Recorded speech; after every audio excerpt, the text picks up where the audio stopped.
জয় শ্রীকৃষ্ণ। প্রিয় ছাত্রছাত্রীরা, আবার একবার তোমাদের সবাইকে মুক্তির পাঠশালাতে স্বাগতম। আজকে আমাদের ক্লাস চতুর্থ শ্রেণীর ছাত্রছাত্রীদের জন্য।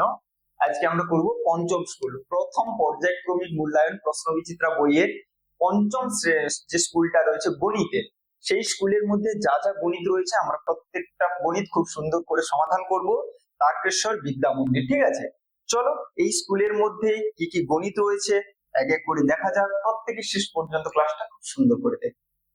কয়েক দাগ 415 সংখ্যাটির 4-এর স্থানীয় মান। তাহলে যেই অঙ্কের স্থানীয় মান বলবে সেই অঙ্কটিকে লিখবো এবং তার ডান দিকে যতগুলো অঙ্ক আছে ততগুলো শূন্য দেব। তাহলে 4-এর স্থানীয় মান আমাদের কত হয়ে যাবে? 400। শেষ। হয় দাগে 3 4 9 সংখ্যাগুলি দিয়ে, অ্যাকচুয়ালি এগুলো অঙ্ক বলা উচিত, অঙ্কগুলি দিয়ে গঠিত 3 অঙ্কের একটি সংখ্যা লেখো। তোমার ইচ্ছে খুশি মতো যা কিছু লিখতে পারো। এইগুলো দিয়ে আমরা মোট 6টা 3 অঙ্কের সংখ্যা তৈরি করতে পারি। তোমাকে জাস্ট একটা লিখতে বলেছে, আমি লিখে দিলাম 3 4 9 লিখে দিই 349। তুমি চাইলে 394, 439, 493, 934, 943 এইগুলো লিখতে পারো, যে কোনো একটা চেয়েছে। চলো গয়দা, 3টি সংখ্যার গড় 30 হলে সেই 3টি সংখ্যার সমষ্টি কত? এটা ভালো প্রশ্ন। কি না, যখনই আমাদের গড় দেয়া থাকবে সমষ্টি কি করে বের করতে হয়? না, গড়কে সংখ্যা দিয়ে গুণ করলে সমষ্টি আসে। গড়কে সংখ্যা দিয়ে গুণ করলে সমষ্টি আসে। গড় কত বলা রয়েছে? 30। কতগুলো সংখ্যা? 3টি সংখ্যা। তাহলে 30 কে 3 দিয়ে গুণ করলেই আমরা কি পাবো? ওদের সমষ্টি পাবো। আমি জানি না 3টি সংখ্যা কি কি, কিন্তু আমি এটুকু বলতে পারবো যে ওই 3টি সংখ্যাকে যোগ করলে 90 হবে। কি করে? না, গড় এবং সংখ্যা গুণ করলে সর্বদা সমষ্টি আসে। গুণ্য কি? গুণ্যর সঙ্গে গুণক গুণ করলে গুণফল আসে। আমরা যে গুণ করি, আমরা যে গুণগুলো করি, যাকে গুণ করি সেটাকে গুণ্য বলা হয়, যেটা দিয়ে গুণ করি সেটাকে গুণক বলে। তাহলে গুণ্য আর গুণক গুণ করলে গুণফল আসে। 13 মে থেকে 20 মে পর্যন্ত কতদিনে? একদম সহজ প্রশ্ন। 20 থেকে 13 আমরা বাদ দিয়ে দেবো, যেহেতু দুটোই একই মাস বলেছে, এটাও মে মাস এটাও মে মাস।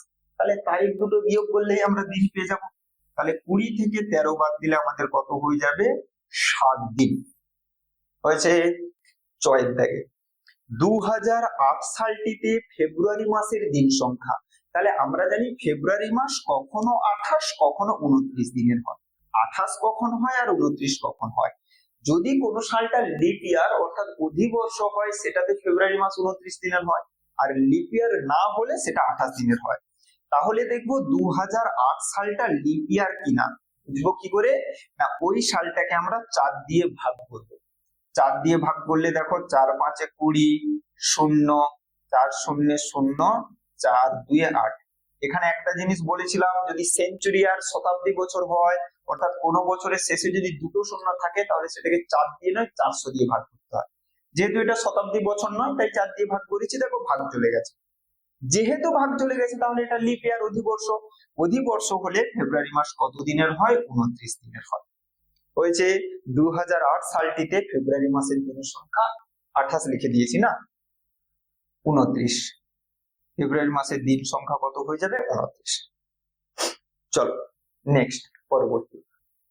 দেখে সংখ্যা লিখতে বলেছে, তাহলে কতগুলো গোল আছে? 1 2 3 4 5। তাহলে এখানে 5 লিখে দেবো। 1 2 3, এখানে 3 লিখবো। 1 2 1 2 3 4। ব্যাস। শুধু সংখ্যাটা লিখলেই হবে না, সেটাকে কথাই লিখতে হবে। তাহলে এটাকে কি লিখবো? 5000। তারপরে কত লিখবো? 300। তারপরে কত লিখবো? 2 4 মানে 24। এই আমাদের কথাই হয়ে গেল 5324। তিনের ক, ঊর্ধ্বক্রমে লিখতে বলেছে। ঊর্ধ্বক্রমে মানে কি? ছোট থেকে বড় সাজিয়ে লিখবো। তাহলে সবার প্রথমে 3 আছে, তাহলে বুঝতে পারছি না কে বড় কে ছোট। এর পরেরটা দেখবো। দেখো এর 1 আছে, এর 6, এর 2, এর 5। তাহলে আমরা বুঝতে পারছি সব থেকে ছোট হবে 3127। তারপরে হবে 3242। তারপরে হবে 3538। সবশেষে হবে 3651। 3651 হয়েছে। চলো হয় দেখ, অধক্রম ঠিক উল্টোটা, মানে বড় থেকে ছোট সাজাবো। তাহলে 4 1 5 7, তাহলে 7 বড়। তাহলে 7300, সরি 7,367 এটা সব থেকে বড় হবে। 5,278 এটা তারপরে বড় হবে। 4,235 এটা তারপরে বড় হবে। 1,083 এটা তারপরে বড় হবে। হয়েছে? তাহলে সব থেকে বড় হলো এইগুলো। এটা হচ্ছে তাহলে আমরা সাজিয়েছি কি ঊর্ধ্বক্রম, ছোট থেকে বড়। এটা আমরা সাজিয়েছি অধক্রম, বড় থেকে ছোট। ওকে, নেক্সট পরবর্তী যোগ বলেছে, তাহলে যোগ দাও। 2 1 3 2 5 একদম ধীরে সুস্থে। 7 3 10 আর 5 15 5 হাতে 1 এখানে বসিয়ে দাও। 8 1 9 9 9 18 8 হাতে 1 এখানে বসিয়ে দাও। 5 আর 1 যোগ করলে 6। ব্যাস, গল্প শেষ। ওটাতে চলে আসো। বিয়োগ 0 থেকে 7 বাদ যাবে না, তাহলে আমরা ধার নিব। কোথা থেকে? এখান থেকে ধার নিব। তাহলে এখান থেকে আমরা যখন ধার নেব এখানে তখন কত হবে? 10 হয়ে যাবে। তাহলে 10 থেকে 7 বাদ দিলে 3। এখানে এখন কত আছে? এখানে এখন 8 আছে। যেহেতু 9 ছিল 1 নিয়ে নিয়েছি। 8 থেকে 1 বাদ দিলে 7। এখানে 9 বসে যাবে, এখানে 9 বসে যাবে। 9,973। ওকে, পরবর্তী প্রশ্ন 5 দাগ, শেষ দাগ। 3টে প্রশ্ন রয়েছে। এবারের স্বাধীনতা দিবসে তোমাদের স্কুলে 127 জন ছাত্রছাত্রী এসেছে। বাপন 6টি লজেন্সের প্যাকেট কিনে এনেছে। প্রতি প্যাকেটে 112টি করে লজেন্স আছে। প্রত্যেক ছাত্রছাত্রীকে 4টি করে লজেন্স দিয়েও কতগুলি লজেন্স পড়ে থাকবে? তাহলে কতজন ছাত্রছাত্রী? 127 জন ছাত্রছাত্রী এসেছে। কত প্যাকেট লজেন্স আনা হয়েছে? দেখো 6টি লজেন্সের প্যাকেট আনা হয়েছে। অতএব কয়েক দাগটা দাগ নম্বর দেবে, দিয়ে সুন্দর করে করবে লজেন্স সংখ্যা। লজেন্স সংখ্যা কতগুলো হয়ে যাবে? না 6টা প্যাকেট আনা হয়েছে।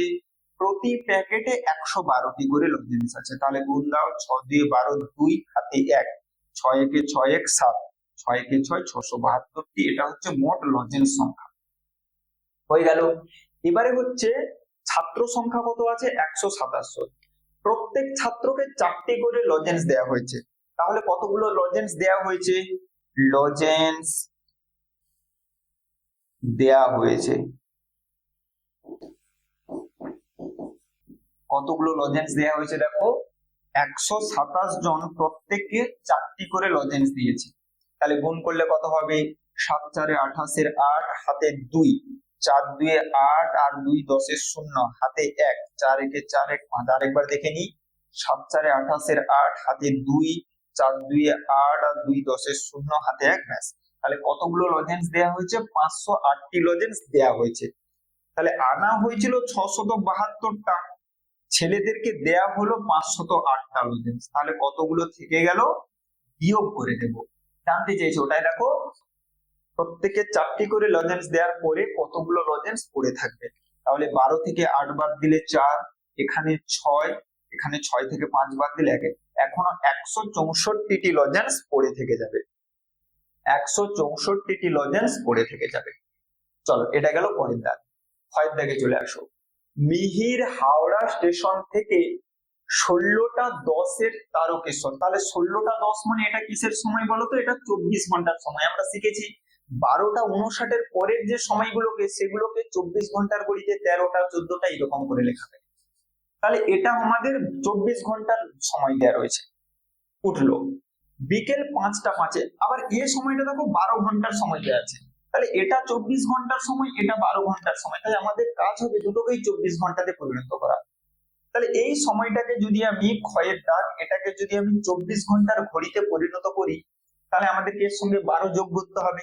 তাহলে 12-র সঙ্গে আমরা 5টা 5 যোগ করব। তাহলে যোগ করলে আমাদের কত হবে? 17টা 5। এবারে অঙ্কটা করছি। দেখো মিহির হাওড়া স্টেশন থেকে 16টা 10-এ তারকেশ্বর লোকালে উঠলো। বিকেল 17টা 5-এ দিয়াড়া স্টেশনে পৌঁছলো। আর কিন্তু আমি 5টা 5 বলছি না, কারণ 5টা 5 12 ঘন্টার সময়, সেটাকে আমি 24 ঘন্টার ঘড়িতে পরিণত করে দিয়েছি। তাহলে উঠেছিল এই সময়ে, নামলো এই সময়ে। তাহলে কত সময় ট্রেনের মধ্যে ছিল জানতে চেয়েছে। দুটোকে বিয়োগ করে দেব। 16টা 10 বিয়োগ করব, 16টা 10 বিয়োগ করব। তোমরা প্রত্যেকেই, তোমাদেরকে শেখানো রয়েছে ঘন্টা মিনিটের বিয়োগ। আমি আলাদা ভাবেই তোমাদেরকে আবার দেখাচ্ছি। 17 5 16 10, 17 5 16:10। দেখো এখানে কত আছে 5 মিনিট, তাহলে 5 মিনিট থেকে 10 মিনিট বিয়োগ যাবে না, তাহলে এখান থেকে ধার নেব 1 ঘন্টা। 1 ঘন্টা মানে কি 60 মিনিট ধার নেব। এটা তাহলে কত হলো 65 মিনিট, কারণ 5 মিনিট ছিল, এর থেকে 1 ঘন্টা অর্থাৎ 60 মিনিট নিল, তাহলে এটা হলো 65।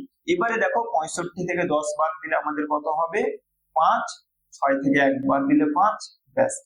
এখানে তো 17 ঘন্টা ছিল, 1 ঘন্টা নিয়ে নিচ্ছি মানে 16 ঘন্টা আছে, 16 থেকে 16 বাদ দিলে কিচ্ছু থাকছে না, তাহলে আমাদের উত্তর কত হয়ে যাবে 55 মিনিট আমাদের সঠিক উত্তর হয়ে যাবে।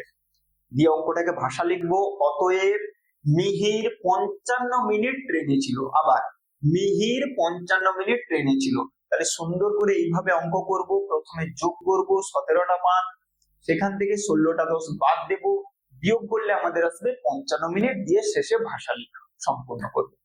চলো শেষ অঙ্ক। তোমরা 6 জন ছাঙ্গুলে, আচ্ছা তোমরা 6 জন ছাঙ্গুলেকে ঘুরতে যাবে, কোথাও ঘুরতে যাবে। তোমাদের মোট 2100 টাকা ড্রাইভার দাদাকে দিতে হবে, যে গাড়িতে করে যাবে সেই গাড়ির যে চালক তাকে দিতে হবে। প্রত্যেকে সমপরিমাণ টাকা দিলে এক একজন ড্রাইভার দাদাকে কত টাকা করে দেবে? সহজ একটা প্রশ্ন, গয়ের দাগ। তাহলে মোট আমাদেরকে কত টাকা দিতে হবে 2100 টাকা। দেখো কত টাকা দিতে হবে 2100 টাকা। কতজন মিলে দেব?